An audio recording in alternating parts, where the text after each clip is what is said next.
So I think you have to go backwards. I think the thing that everybody makes mistakes with, I think one of the best things I've ever done, and I articulated about my love of the journey, but I don't talk enough about the way I strategize. I kind of like playing the role of like charismatic crazy guy, but I definitely think about stuff quite a bit. And I think the best way to win is to know where the hell you're going. And so, and the reason I've been pushing self-awareness is not everybody here is destined to build a $500 million thing. I also think it's crazy that people don't realize how amazing it is to build a $1 million thing. If you can build a $1 million a year revenue business and run on 30% net profit, you have a crazy life. And so we have this whole world of everybody trying to achieve for something that's virtually impossible, and they're putting themselves in a position where by trying to build something impossible, they're gonna end up working for a bank. Because the one thing that people haven't factored in yet is globally, the economy has been pretty good for the last decade, or at least 8 years. And my biggest concern is the next economic slowdown, right? And obviously Ireland's had different things going on than the UK, and Brexit for the UK and the US, and everybody has their own microeconomic things, but I think the reality is globally, right now, things are good. You know, people are tense about politics, but economic realities and all the people that made money in the 2000s or have family money are pouring money into startup land. A rugby startup can actually get money from some individual, you know, that made money prior. I mean, the amount of $25,000 and $50,000 stupid checks I've written in the last 5 years, you know, and so when that goes away, what happens? And so I think that that's a long-winded answer for a couple things. One, you need to know what your ambition is, right? Two, you have to figure out if what you're doing now is just the place where you're transitioning into the next chapter of your career, or is this the thing that you want to try to build? And so if you actually decided from a strategical standpoint that the next 2-3 years is really just about learning, less posturing, faking it to make it, more just learning, tasting it, understanding the grass is not always greener. Yeah, startup land is better than finance land because people aren't as douchey or this and that, but there's a lot of things that aren't as good. Like pressure, like it's all on you, like da-da-da-da-da-da. Well then if you've made the macro decision that this is a stepping stone and this is how you're gonna go about the world, all of a sudden you're not spending most of your time trying to figure out how to make the most money out of this. You're taking it in a totally different mindset. You've almost got a university-like mentality to the execution. You don't wanna go out of business. You don't wanna have to go back to get a job. But I would, this is advice I'm giving, you know, I'm giving advice to everybody right now. You really have to know what you're doing. Like at the macro. And the other thing is you have to be flexible enough to know it changes. What your ambition is at 19 and 15 and 22 is different than what your ambition is at 41, and you have to be flexible in that reality. So I think it's a strategic answer, you know, and I think that I think you need to think about tasting everything, because you're a young man and you want to figure out what the hell you like and what you're good at. There's just an incredible, you know, like kind of access point of like what you're great at and what you love. When you stumble into being somebody like me, you really win. When what you're naturally great at is what you naturally love the most, and away you go. The amount of people that I meet every day that are great at something but have no interest in being a CFO. They're insane with numbers, but they don't want to do it. They want to sing, right? Or, you know, like, and so that's tough. You see it in athletics. Like, people don't understand athletes.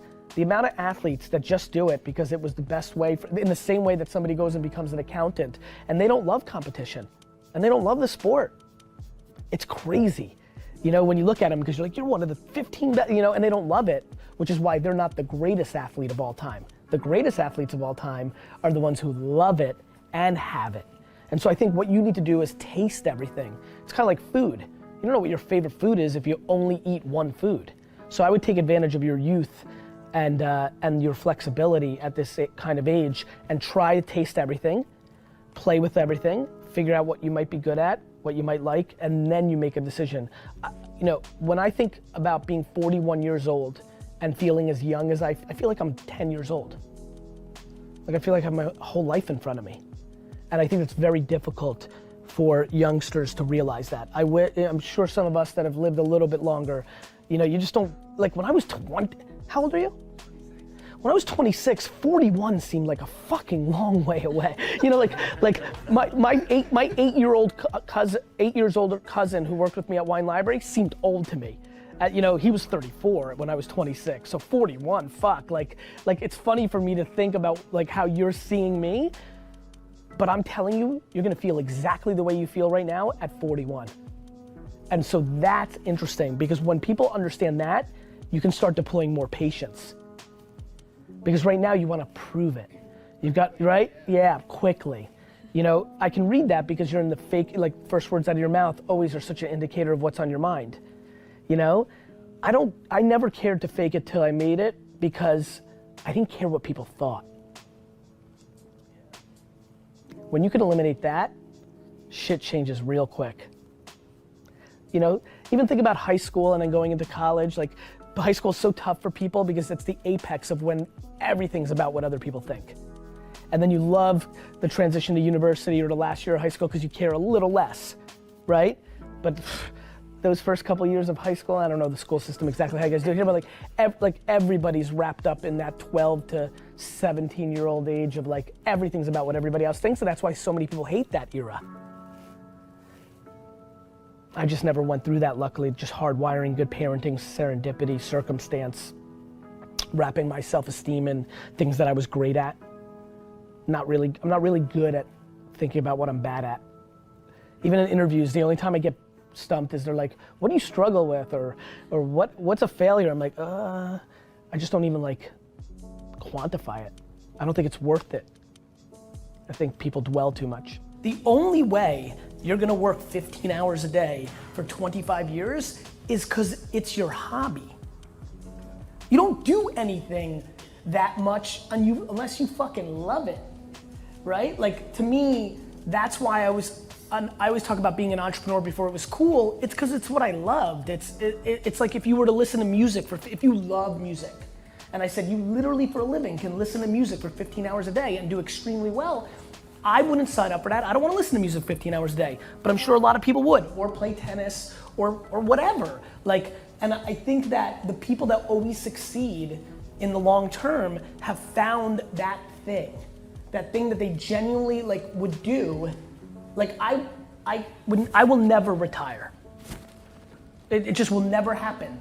I just know it already today. I may get super old and like I might not be able to schlep around, but like I'll go stand in a flea market and sell some shit. Like, to me, it's the thing it's really been interesting going through this journey. Even for a lot of you, it's just interesting to analyze yourself as you evolve, as you get older. As a 6 to 12-year-old, where I had unlimited freedom to play outside in the 80s in New Jersey, more than half the time, I chose to wash somebody's car, right? Shovel somebody's snow. So this is like deeply ingrained, and I think I see it. I see it in architecture, I see it in teaching, I see it in public service, I see it in parenting. Like, if you can just find your thing. Now, for me, my thing also creates financial for some people, if your dream is to teach, like if you want to teach in a public school, you're not going to make $1 million a year. So I think right now my fear, and even like this whole project, is I'm trying to talk a lot more about self-awareness, not just entrepreneurship, because I think people are getting caught up because there's just no way to be sustainable. The reason I get almost 10,000 communications a week about how do I fix my laziness. And my answer is do something you like, right? You're lazy because you're doing it for the money. And you don't like it. You just think it's gonna make you money. And so people are real estate agents because their neighbor's making money. And people are social media experts because they read something about me. Or they're gonna be a cryptocurrency trader, or augmented reality this, and everyone's gonna be on VR, and the next thing, and the next thing, and the next thing. And this is why so many people lose. They chase cash, and to your point, like, hard work is part of the equation. Like, it's just part of the equation. Because somebody's gonna outwork you. People like Gary Vee, I don't know if you guys saw this, I was flying here today, so I was like, got kind of caught up on work. I'm like, fuck it, let me just answer questions. So I did an Instagram post today, asked me questions, started answering. People are like, yo, Gary Vee, what do I do when my market gets really competitive and everybody wants to do the same shit? I'm like, you have to be better than everyone. right? Like it's so funny to like, there's a lot of sneaker stores. Like, you know, like you just have to be better. And so like, I'm just fascinated by people thinking there's some secret passive potion that you're gonna make $1 million a year doing dick. Doesn't exist. So you better figure out what you like, because I was so bad at school because by 9:30 I looked at the fucking clock until I got out of there at 3 because I hated it. And so because I lived my childhood in hating something and not succeeding out of the hatred of it, the fact that 90% of people careers are the way I did school, and those are longer and take up a lot more of your life, that's devastating to me, and we have to change that conversation. You know, I think young kids are getting tricked right now and think just because it's a technology boom and just because they understand it, that they have this great advantage over 45-year-old executors. It's audacity, which I love. Channeled properly, it gives them the lack of fear to do things. So I really don't talk a lot about it because I don't want to stop it, because I think it's their greatest gift as well. But I think it's patience, I think it's lack of experience, and the biggest one is lack of talent. Every young kid thinks they're entitled to be an entrepreneur now. It's the cool thing. Truth is, it's not gonna work out. Like, it just isn't. The math doesn't work out. Like, 98% of the people that are starting startups are gonna lose. And again, the reason I started with the economic growth of the globe is keeping a fake entrepreneur alive. Most of your friends that in their 20s that have businesses aren't actually making money if they're in tech. They've raised capital and they're losing money every month. That's ultimately something that doesn't work out. Second question, sorry. A lot of the time I do web design development a lot for small businesses. A lot of the time I can go in, I can show a portfolio, I can say I want to expand that portfolio, and they still might choose paying like €5,000, ridiculous amounts of money, when I can say I can do the same work, here's the work that I've done. Is there any way of combating that? No. You're being subjected to age discrimination. So the way to combat it is to not dwell on it and not try to sell people who aren't sellable. It's a volume game. Just go to every business instead of focusing on trying to convince the dog shop owner that he's making a mistake. Though one of the great things I've always done, because I started off as a young kid and I started off as like, they would walk into my family business and I'm like, can I help you with wine? And they're like, you can't help me with wine. For the first 7 years, they were right. I was 15 years old. But I knew a lot more.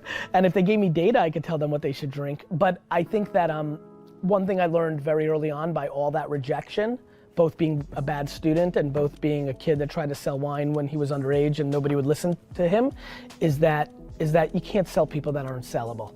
You're way better off putting your energy and crushing it for the people that give you an at-bat, right? Versus the people that aren't. For me, one of the conversations that I wanted to create clarity over the last 3 years is sleep, right? I answered that today. Somebody's like, how much do you, a lot of people ask, how much do you sleep? And my answer is 6, 7, or 8 hours, and it fucks with people, right? Because they think I'm sleeping like an hour. And my point there is, sleep's important. Like, I don't know like who thinks they're gonna survive without sleep. Sleep's important. What's important for what I'm about is what you're doing when you're awake. I'm fascinated by people who like say, I hustle, I sleep 4 hours, but then watch 3 hours of YouTube videos a day, right? And so for me, as you know, and what you're referring to as somebody who interacts with me is, Tyler's sending you emails like, can you do 11:30 p.m. to 12:30 p.m.? Like, every minute I have is programmed. It's like more like 11:15 to 12:25. Yeah, no, look, the amount of 5 and 7 and 10 and 13, like I basically, Tyler, I see your face. What do you think? It's 8 o'clock until 11 p.m. is pretty much programmed to the minute with 0 slots for anything but the next meeting. But I'm working out, right? But for work, 8 to 11 with 0 lunch, 0 downtime. Like if I go take a piss, I'm cutting into some meeting. Now, but here's the thing. That's matching my happiness and ambition. That is not for 99.9% of people. Time management needs to be predicated on what makes you happy and what is coming out of your mouth. The biggest thing I'm worried about is people are talking big game, but then their actions don't match it. So to me, it's happiness first, and then eliminating hypocrisy. And that's how I think about it. So for me, it's that because I love this game, it's what I would want to do, and my ambitions are great, and I enjoy it. I want to spend 9 p.m. to 10 p.m. on a meeting to build what I'm building. It's what I love to do. It's no different than being in the studio or painting or, it's just what I love to do.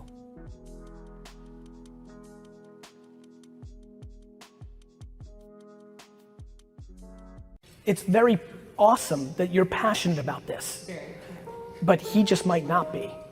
And the ideology and even audacity of some of the people that work or run nonprofits is the thing I'm trying to get them out of. What I'm trying to get the ones I'm involved with is like, cool, let's not convince anybody of anything. Let's disproportionately create stories and let the people that actually care about them consume them. And it's a very important framework if you think about how I just talked about that. Don't waste a minute trying to convince somebody who can't be convinced. I get it. Right? I mean, you know this, like, I don't want you to be disappointed anymore. Like, that you're passionate about it. I'm passionate about Crohn's and colitis because my brother has it. Like, we can't judge. Like, I love when people judge. Like, and that's what a lot of nonprofits do. Just because you're a fucking nonprofit doesn't mean you're owed anything. It's amazing that you're doing something amazing. So now let's focus on people who we think are, right? And so I think it's about content, marketing, and most importantly, the mindset when we go and talk to people about being appreciative to even get the at-bat, to get them to hear about it, but bailing really quick. Like if I'm pitching him on, hey, we're gonna have disability, and I can see his eyes are glossing, thank you so much, man, have a great day. That's how I live my life. I don't expect anything from anybody about anything I'm talking about, and the second I get an indicator that they're not interested, I'm not mad at them. I just wanna move on to the next thing because there's fucking 400 million people to talk to. It's a big mindset shift for a lot of people in profit land. You understand? Yes, very good, thank you. It's a big deal. If you really use that filter, you will be stunned by the adjectives and words you use on email, phone call, and social media that will become the unlock for you actually getting what you want. Okay. Make sense? Yes. Cool. Thank you. You're welcome.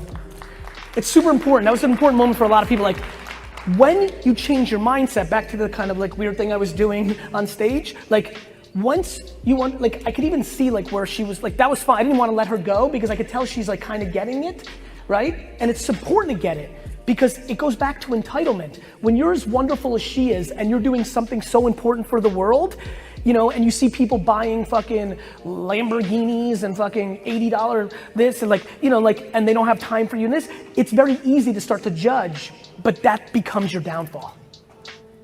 And when you don't have expectations and when you're not entitled, well, we're a nonprofit, you should. I hear that so much in nonprofit boards I'm in. You should. You should what?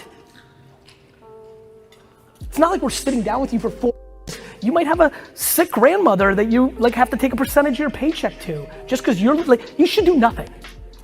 You should be a decent human being, but how that manifests, right? And everyone's posturing. It doesn't take much to put out a tweet that says #MeToo, but how are you actually living your life? Got it?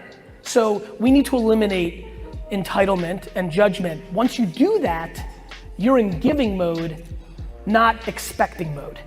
Once you're in giving mode, a very funny thing happens. You start getting.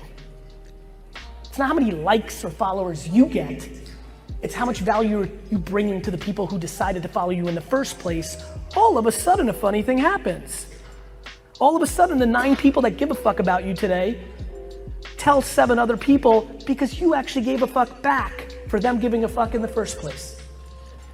I think one of the reasons I've been able to curse maybe more than others is because I think humans are actually unbelievably good at having intuition around intent. And I think for a lot of people, they're like, if I had to bet my life on it, that's just a Jersey boy being Jersey boy. Not somebody who's trying to use it to be, brother, Like, the other thing is the truth. Go watch my videos on YouTube that I posted in 2009, 10, 11. I get destroyed for cursing. Steve's not, like, I wish my CAA, we just started a speaking bureau where Zach, who was my CAA rep, is now my CAA. I wish he was here right now to tell you how much money I lost in 2009, 10, 11, 12, and how they would beg me. They would say things, they tried to bribe me. They were like, we've got 500,000 in advance. 5 speeches when I was making 30,000 a speech. So this is a big jump, 100,000 a speech, but you can't curse. And like this, and it needs to be like the beginning of you not cursing. And I was like, fuck you. Because I'll tell you where it is, my friend. I think you'll understand this, and I think I can tell why you picked up on that. It's intent. I'm not cursing for the sake of cursing. This is how I'm comfortable in communicating. As a matter of fact, I wish I didn't, because I would be bigger. The alpha young males, I would have gotten them without it. But all the people I'm losing because I curse, the amount of people that judge me and think I'm a bad person because I curse would be staggering to you. You just have the capability of seeing through that and seeing the truth and the humanity. Like, if I spoke with a little less energy, a little less bravado, a little less jersey, and a lot less cursing, I would be 7 times bigger. It's not about boring, it wouldn't be me. It just wouldn't, it's not even exciting. You can be very, like, I watch a lot of stand-up comedy. You can, like, there's great people who don't, it's just not my truth. I don't know. To be honest, I so don't know what the fuck is going on out there because I can't hear anything. I don't know who speaks. Guys, I've never seen Tony Robbins speak in his life. Like, I don't consume content. Your content, right? I don't consume other people's books or podcasts or shows. I just read your comments. That's how I know stuff. You think I just lucked into having great understanding of human behavior? This is fucking 20 years of just reading every single person's point of view on every single goddamn thing. At scale. Of course I'm gonna be good at trend spotting. It's pattern recognition of what's made people tick. We don't change, the landscape changes. We're animals. That's why I know how insecure we are. That's why I laugh when you guys blame social media for what's going on. It's the mirror. Blame traditional media that's just in a world where we know the truth. This is the step backwards for the 2 steps forward. We've got to reconcile our shortcomings. It's being exposed. So, I don't want to, to be frank, I'm not pumped, I'm vulgar. I take no pride in cursing. I don't think it's cool. I really don't. I just think it's me, and I don't know how to be anything but me. You want a real life lesson? Figure that out. Shit gets good. But you can't control the world from the grave. So, are you asking what's the best way to make sure my business is being run properly once I'm gone? I think it's more of, like, if it's making such an impact, how does one keep that impact going? Well, that's the reason I'm so unbelievably passionate about making content and putting it on the internet. This question and interaction that you and I are having right now is being watched right now 47 years after my death.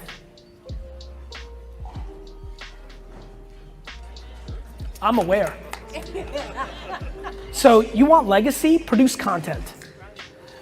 You want that pontificating I just did up there about having a vlog and making content? It may not turn into your $1 million business. I promise you, you're gonna have a real laugh with your granddaughter in 39 years watching it. Content. People used to be lucky that their grandfather or grandmother were famous, and so there was like old films about them, and they had things we didn't have. We had like 29 pictures.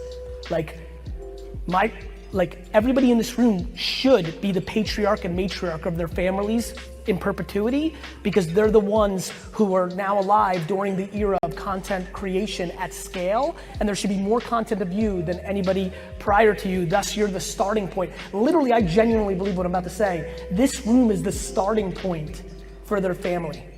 Because in 130 years, they're not gonna know your great grandparents, but you're going to be that person, so I would produce content. Where I think people struggle is they've decided to manifest what respect is. The thing that I've been so fascinated by the world on is for some reason, we've decided that writing a letter to somebody and sending it is some greater act than sending a text with the same words on it. The reason we're shitting on kids today is because they don't look you in the eye when you shake their hand. Like, the key is actually understanding what is actual respect and kindness, not the current state of what's politically correct in its manifestation. That's it. So, that's how I'm really paying attention to what my two are doing and watching everybody else. Like, I hate when people are like, these kids, they don't know how to socialize. They're more social than we were. These kids go online and socialize with hundreds of kids on Twitch and Instagram and YouTube all day. What did you do on a random Wednesday in 1986? Let me remind you. You threw a rock in the fucking water. Like, it's crazy. Like, we shit on the new generation and we put our generation on an ideology. Do you know what my contemporary friends that were girls did in high school? They ran into the room, locked the door, got on their second phone line, and were on the phone for 7 fucking hours before they went to sleep. Sounds like being on your phone all day. Judgment. So you know what, you're their mom. You know what respect is. If you became ideological and you said shaking a person's hand, like, fine, that's up to you. I will never tell anybody to parent, but I will tell you, socially commentating on the macro, old people start putting old shit on a pedestal. And that's some bullshit. Do you remember the outrage of Miley Cyrus's VMA appearance 7 years ago? That's like a lame Instagram post. Like, go read what we wrote about the Beatles' long hair and the extreme disrespect it was to our society. Don't get old. Stop being full of shit. In the beginning of Vayner, before it got to like so many that I knew that I just couldn't scale, I was really sticky, DMing them. Like, being a boss is about, and being an owner is about reverse engineering your employees, not them conforming to you. If you're upset about the revolving door and that's affecting you, you need to figure out how to get stickier. The way to get stickier is to figure out if it's money, responsibility, acknowledgement, title, like what makes them tick. The end. It might just be an extra $1 an hour on that level, right? Or it might just be the fact that you even gave a fuck to take them out for a coffee that made them stay an extra 18 months. An employee told me flat out that buying him St. Louis Cardinal tickets early in his career at Vayner made him pass on other offers offering him $40,000 more a year. So everybody here's, and think about your lives right now. If you've been in the workforce or career, there's been times where you valued money more. There's been times where you wanted respect more, reputation, work-life balance. It's not only figuring out what the 6 things are, it's the 6 things today, which is why it never ends. Where I've made my money and where I've lost my money is on the delta of the 2 things that matter. The idea and then the timing of that idea, which you're gonna deal with AI. And then honestly, the thing that in the beginning I was great at, but then I did get a little too high on my supply off the wins, and I started just betting on the idea. I was at my best, and I'm back to being that person when I bet on the person too. Like, I would look the other way. You know what I did poorly? I would hear a business idea, and I could dream what I would do if I was running it, and that's when I thought it would be good, but I didn't realize, like, I'm not running it. And so what makes a success, in my opinion, is I believe in the idea's timing is right, because that's where people get killed. Like, AI is gonna happen when? AR is gonna happen when? You know how many people poured tons of money into virtual reality 18 months ago? We're not even close. Nobody here uses VR. Like, so timing, idea, human.